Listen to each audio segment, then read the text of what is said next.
Image copyright Getty Images. When a man took an upskirt photograph of Gina Martin at a music festival last month, she went straight to the police. But she was amazed to discover that there is no specific law against upskirting in most of the UK, only in Scotland. After the police closed her case, Gina began a petition to get it reopened, and now she is lobbying for a change in the law. Martin's article about her experience struck a chord with many of you. We asked readers to tell us if they had been the victim of upskirting, and whether the perpetrator was punished. Here are some of your stories. Names have been changed. I was at the bus stop. It happened 4 years ago, when I was 17. It was a warm spring day and I was wearing a floral dress. I was waiting for the bus to go to college at 09:00 in the morning on a busy main road. A man walked up to the bus stop and came and sat down next to me, and then started moving closer towards me. I was aware something wasn't quite right, but every time I turned around he pretended to be looking out towards the road where the bus was coming from. You don't always have the confidence to say something, so I stood up and walked away. But when I turned around to look at him, he was holding up his mobile phone. It was a video of my bum. He had been trying to video up my dress. He was showing me, as if he was proud of it, and he was touching himself at the same time. My initial reaction was that needs to be deleted. I need to get hold of that phone. I got angry. I said, give me that now, you need to delete that. And he ran off. I chased him, but he was too fast. Then it dawned on me what had just happened, the seriousness of it, and the intrusion of my personal space. I was very upset. A man who had been driving past in a van stopped and came over. Traffic was slow and he said he'd got a good look at the man running off. The police came and took a statement and I went home. I didn't make it into college that day. The police asked for the outfit that I was wearing on that day, and I went in to make a formal statement at the station. A female officer interviewed me, but I felt like it wasn't serious enough, and that I shouldn't be there. When I was asked to identify the man from pictures, I really struggled. None of them looked like the image I had in my head.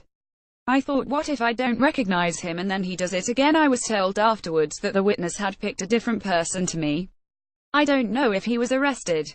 I still live here, but I've never gone back to that bus stop.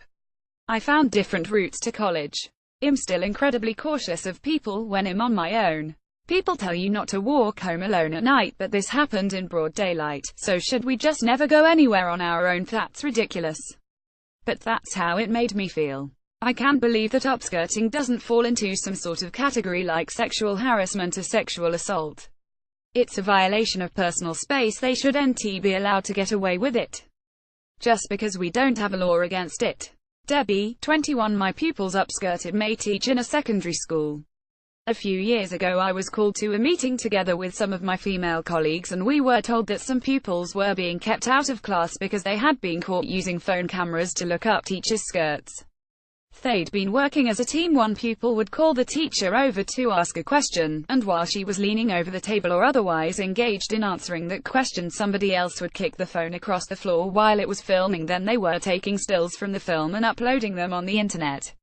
It was horrific and quite upsetting. As you can imagine, we had 1,000 questions, like, can you see anything in these pictures? But we were not allowed to see them. I don't think he could, because most of us wear tights, but the point is that these 13-year-old kids thought that it was an acceptable thing to do. Image copyright Getty Images. The boys were kept out of school for a couple of weeks, and when they came back we were expected to carry on teaching them. I wasn't remotely happy with the way the school handled it. I felt like I'd been a victim of a crime, and my main problem was that I didn't feel it had been recognized in that way, and I wasn't dealt with in the way that a victim would be. It wasn't taken as seriously as if someone had stolen my handbag. For me it's the little things. I haven't been able to dress the same. I feel I have to put trousers on rather than a skirt. I'm paranoid about pupils with their phones, or when they are asking questions the trust is gone. I think it affects your day-to-day job, and you need to talk to pupils about that so that you're comfortable going back into the classroom. Olivia, 31. I found upskirt pictures on my partner's phone. We were watching a film on his laptop. His phone was plugged in, and when the film finished I saw hundreds of inappropriate pictures of different women. I said, "What's that?" and he immediately jumped over to the laptop and spun it around so I couldn't see. He said, "Oh, it's just some old pictures." I'll delete them. I wasn't sure how to react, especially as this was my first ever relationship. I gave him the benefit of the doubt. But a year later, I found a lot more pictures on his phone. I could tell that they were from our local town center and from his gym, and that had obviously taken them himself.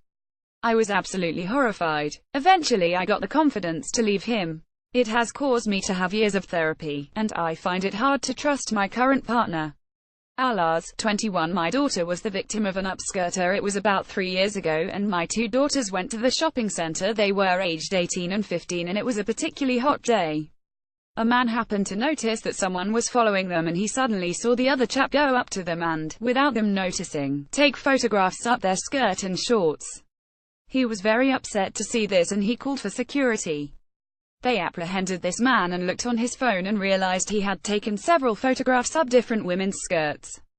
Image copyright Getty Images. The police arrived and were very concerned because they thought that my 15-year-old daughter had had a photograph taken of her.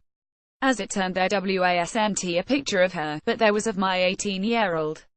The difficulty was that the police couldn't really find much that they could charge him with because she was an adult and it was in a public place.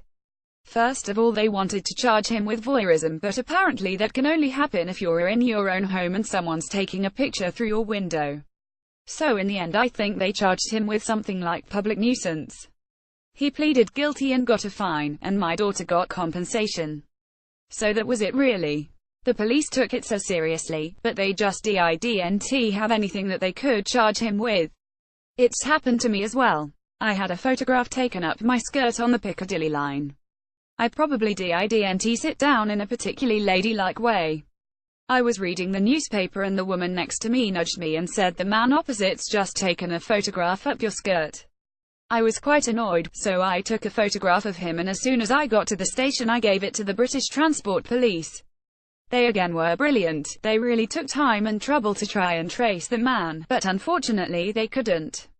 The police do take this seriously, but the laws haven't yet caught up with technology. Amanda, 55, is told to Vibeke Venema. Join the conversation. Find us on Facebook, Instagram, Snapchat and Twitter.